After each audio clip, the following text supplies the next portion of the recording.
In this video, I'm going to show you how to replace your reverse light in a 2004 Hyundai Santa Fe. This should work from 2001 to about 2006. You're going to need a couple things. First, you're going to need the correct bulb, and that is part number 1156. And I also highly recommend either using latex gloves, a piece of toilet paper, or maybe some tissue paper when you insert your new bulb. It doesn't matter how many times you wash your hands. You don't want to touch a bulb with your bare fingers. You're going to get a fingerprint on them, a little bit of oil.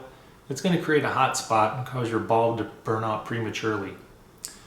You're also going to need a Phillips headed screwdriver or a cordless drill with a Phillips bit. Now, reverse lights are very important. Some people, I see them out and people don't replace them. Well, it gives people behind you a warning that you're about to back up, or that's what you intend to do.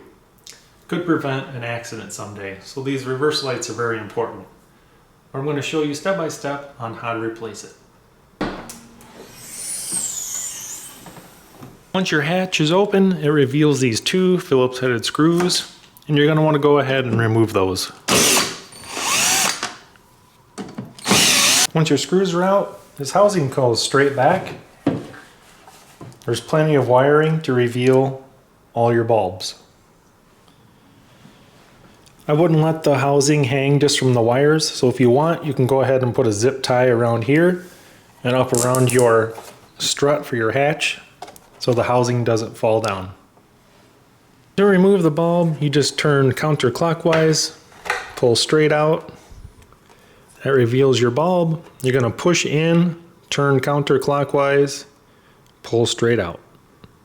Take your new bulb, make sure you protect it with something, paper towel, toilet paper, tissue, Kleenex, or latex gloves.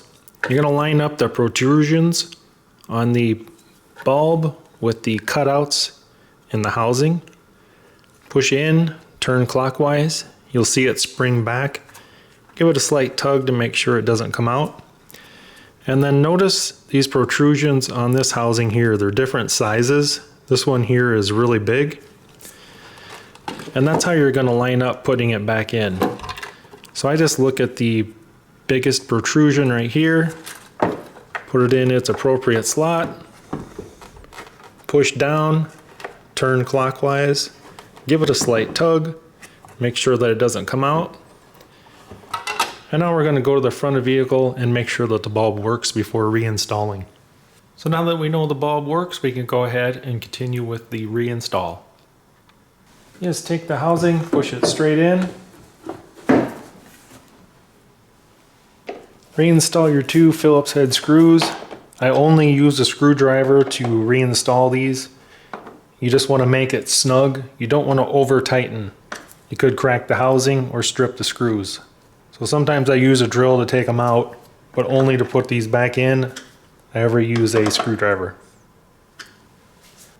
Congratulations on changing your own reverse light.